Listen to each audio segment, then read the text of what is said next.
Allison and Dan are married. They have 2 kids in their mid-30s, and their money is completely separate. He pays these bills, she pays those. And nobody planned it. It just happened that way, and over time, or 4 years, it just hardened. Allison came to Remit thinking that the problem was the separate accounts. But the very first thing she described wasn't about these separate accounts at all. It was about where she stands when she has to ask her husband for money. So let's check this clip out. One of the most recent things that I'm thinking of that happened where I was in the shower asking about this class I wanted to take. It was like a $400 class and I didn't have the money for it. In my mind, I felt like I don't have the money for it, but we have the money for it. I should be able to take this class that I really want to take because I know we have the money. And it's like a sadness, I guess. I don't know exactly how to put my finger on that feeling.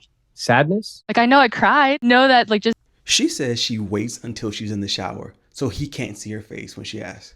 Think about how much shame has to be present for someone to engineer that scenario. You're a grown woman, you have a career, you have children, and you found a way to ask for money where you don't have to be looked at. When Remit asked her what that feels like, she didn't hesitate at all. Let's check this out.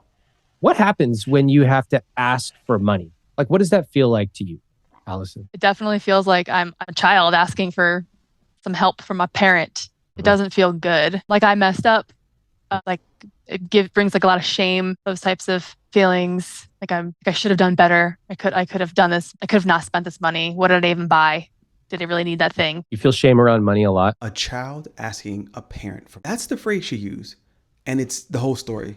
Because here's what's actually happening underneath the separate accounts. When money flows one direction, one person holds it and the other has to ask for access. It doesn't matter how much love is in the marriage. The structure itself has created this hierarchy. One person becomes the parent, the keeper of the money, the one who asks the clarifying question. And then the other becomes the child, the one who has to explain, who feels small, who messed up again.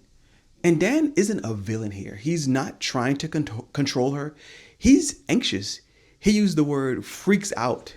He's carrying every big expense, the tires, any legal bills, the HVAC. And he feels like the whole thing rests on him. So he holds tighter, and the tighter he holds, the more she has to ask. And the more she asks, the smaller she feels. Two people, both hurting, locked in a loop, one design, that neither one of them designed. But watch what happens when Remit asks Dan to show, not just tell, how it feels. And what would it be like for your relationship? That's a hard question for me to answer. And the reason being is because I feel like all of the financial burden falls on me within the relationship.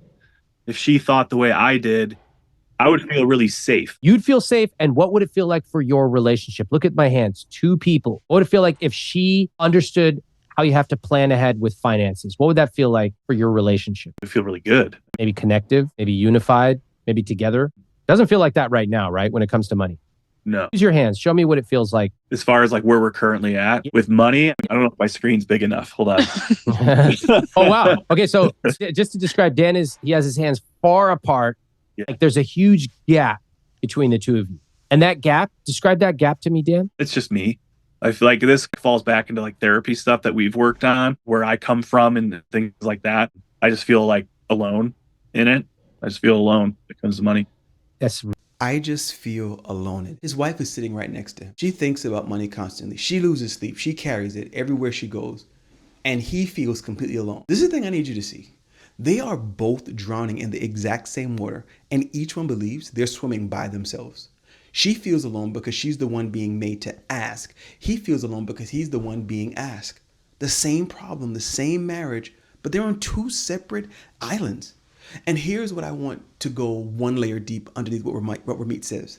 Remit frames this as a missing financial philosophy. No shared systems, no recalibration, just arbitrary decisions about who pays for what. And he's right. That is true, that there is some structural things that are there.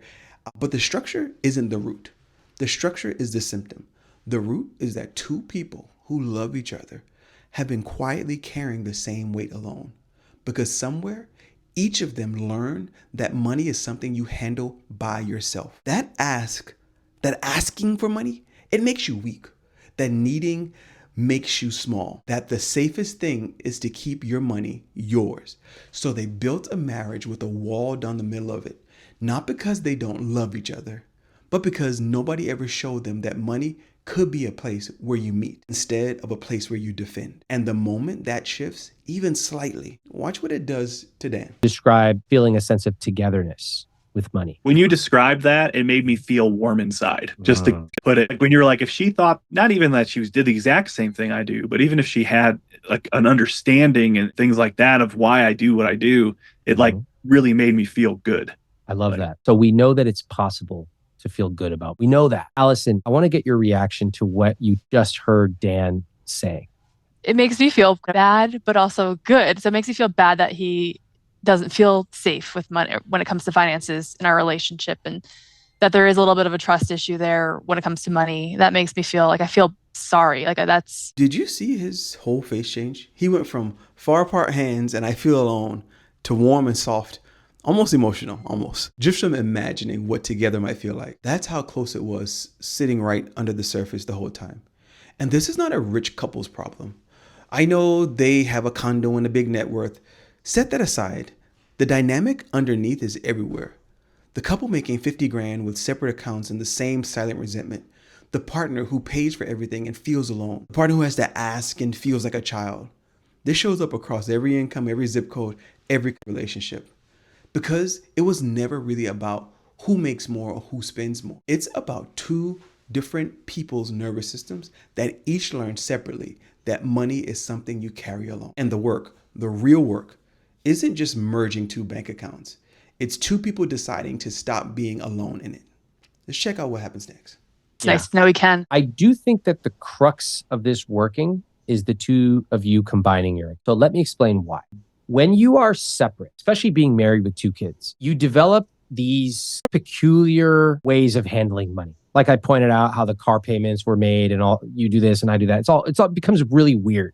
Like to an outsider, I'm like, it's too confusing. And again, Ramit's right. Combine the accounts, it does matter. But again, I'd say that accounts were never the real wall. The real wall is a belief that money is something you have to protect from each other instead of something you build together. Allison didn't need to prove she could be trusted with money. Dan didn't need a better spreadsheet. They needed to stop being two people guarding their own corners and become two people standing on the same side, looking at the future. You could feel the whole thing change the second they let that in. She said, "It sounds ridiculous, but talking about money openly made her feel closer to him, like his wife again." That's not ridiculous. That's what happens when money stops being a wall and starts being a place you meet. That's the work that comes before the budget. And it's exactly what we built TalkSense to help you do. Talk first, tools later. TalkSense, making sense of where